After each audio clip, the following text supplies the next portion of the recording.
Barrell versus Bardstown week 2. We have 9 Barrell products. We have 9 Bardstown products. We're putting them head to head in a 9-week competition to find out who is the king of the blend. Now, it's not just my opinion we have to listen to because I sent 2 samples of every single one of these bottles to my patrons. They did this blind week by week as well, so we have their answers in the envelope in front of us. And we did cheat this week just a little bit, but I'll explain that now. For week 2, we have some special bottles here. This is Barrell New Year 2026. I have the 2022, which I was originally going to send out, but I got the 2026, so I decided to include that instead. And then this is why we're cheating just a little bit. Our Bardstown product today is a single barrel. This is the Dusty Dan Tater Cakes. So this isn't technically a blend, but it's still a Bardstown product, and I only had 8 other bottles, so I needed one anyway. So let's pour these up. Of course, we're doing it blind, and I need to know in the comment section below, who is going to win overall? Is it Barrell? Is it Bardstown? Are they both winners, and I'm just here drinking good whiskey? Let's spin them up. Of course, we can't forget our top, and let's spin this up.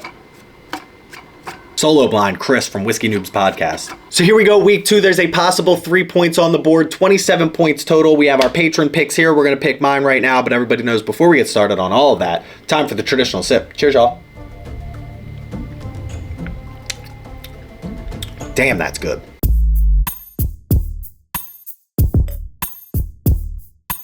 Let's talk about these bottles as we go. For bottle number 1, we have Barrell New Year. This is the cash strength 2026, 110.3 proof. This is coming in at Indiana, 5, 6, 8, 11, and 13 years old. Kentucky, 5, 6, and 10 years old. Tennessee, 8, 10, and 16 years old. Wyoming, 9, and 13 years old. We're not done yet, folks. Maryland, 7 and 8 years old. New York, 5 years old. And Ohio, 5 years old. A derived mash bill, how they calculated this is beyond me, of 74% corn, 21% rye, 4% malted barley, and of course for all our 4-grain lovers out there, 1% wheat. Then, of course, we have to talk about this bottle over here, which is cheating just a little bit. This is a single barrel from Bardstown Bourbon Company. This is a 6-year-old Bardstown Bourbon Company origin with a derived mash bill of 60% corn, 36% rye, 4% malted barley, brought to us by Dusty Dan and a bunch of other creators on here. Rickhouse D, Floor 4, so not technically a blend here, but it's still Bardstown, so we're going to give it to them. Let's go back to glass number 1 over here, because this was absolutely phenomenal. And before I forget, this is coming in at 119.4 proof, so not the closest when it comes to the proofs on this, 110.3 versus 119.4, but I still think these are going to be phenomenal contenders against each other.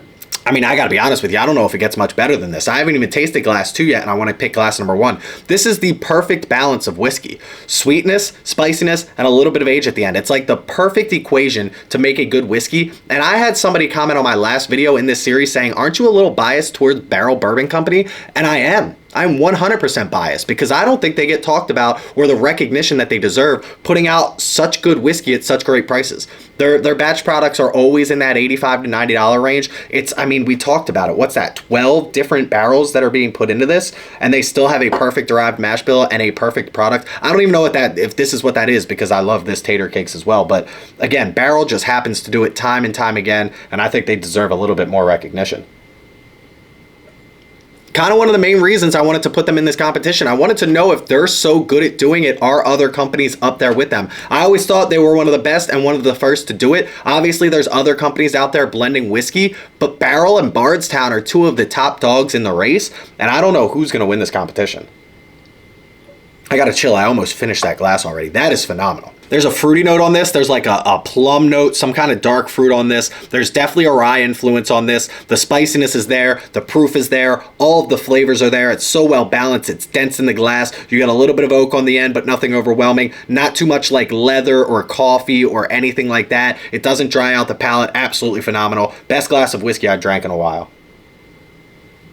And then you have this one. And listen, I'm not going to be ignorant. I knew this was going to be a tight race. I picked the bottles that went up against each other, and I think I did a pretty damn good job. I tried to make proof very similar. I tried to keep all of the finished whiskeys in a similar category as the other finished whiskey, a finished rye versus a finished rye, an oak staves versus another oak staves. I didn't want it to be Barrell Seagrass versus a French oak finish. It just didn't make sense that way. But these 2 bottles right here, I mean, top contenders in both of their categories. And here's how you know I'm going to take my bias out of all of this competition, but definitely this matchup right here. I love everybody that was part of this pick. I mean, if you look at the people in this lineup, I've done picks with them a lot. I'm doing more picks with them coming up here this year. Absolute phenomenal group. But Barrell, I'm telling you, puts out a consistently good product every freaking time. There's a slight nuance to this. This glass is almost perfection for me. This is one of my favorite glasses that I've drank in a very long time. I just reviewed the Barrell 26, and I'm wondering if it's that. I haven't had the tater cakes in a while. It could also be this. Either one of these, both phenomenal. This glass right here is just giving me the slightest, the tiniest. I have to pick out the nuance and things. It's giving me like the tiniest astringency, which is throwing me off. I mean, it's just right there in the middle of the palate for like half of a second. It's just giving me a little bit of that, and I don't love that. And we talked about that proof at the beginning, about being 9 proof points difference between the 119 and the 110. And I gotta be honest with you, I don't know if I'm noticing that too much. The best thing about this is my patrons did it double blind, right? They knew the 9 bottles that were in it, but they only got 2 samples out of these. They technically got 4 samples. They got 2 Barrell samples versus 2 Bardstown samples. So somebody got this exact matchup, and they didn't know that they got this matchup. They're watching this video along with you to find out what ones they were drinking. I mean, that's so freaking good. Last sip over here, we're gonna have to call it, and I don't know if I even can do that right now. I'll be honest with you, flavor-wise, these are very, very, very similar. I thought they were going to be a lot different, especially with all of the older age-stated stuff in this versus the 6-year over here, but this drink's a little bit older than that 6-year to me, no matter which one this is. But this is also giving me a little bit more proof, which I feel like should be the one that has more proof behind it, but that's not always the case.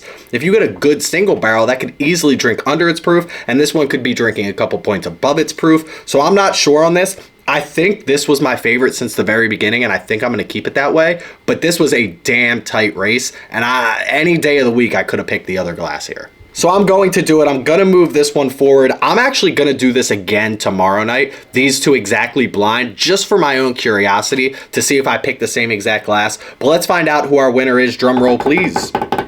And just remember, this is for 1 point, and we've got 2 more points sitting in this envelope over here. The winner is going to be, it's Tater Cakes. Guys, this group of people picks phenomenal whiskey, and we talked about that proof. This drinks, I mean, this is way under 119 proof. This is also drinking hot for 110, which is kind of crazy. So I'm glad it fell that way. But Tater Cakes is going to be our winner. If you haven't checked out all of these people, I'll make sure to tag them all below. But this is a phenomenal bottle of whiskey. A single barrel going up against a special release. I think it was a little fair. I understand this isn't technically a blend, but we're going to roll with it anyway. We've got Bardstown, but who do my patrons have? Drum roll, please. Again, the patron picks are in, and they are. I'm going to tell you who picked them, and I'm going to tell you what they picked. Last time they both picked the same one. Let's see if that's the case this time. My wife wrote them down. We have Jared Q versus, not versus, they're not like up against each other, Eric H. So Jared Q and Eric, they both picked A.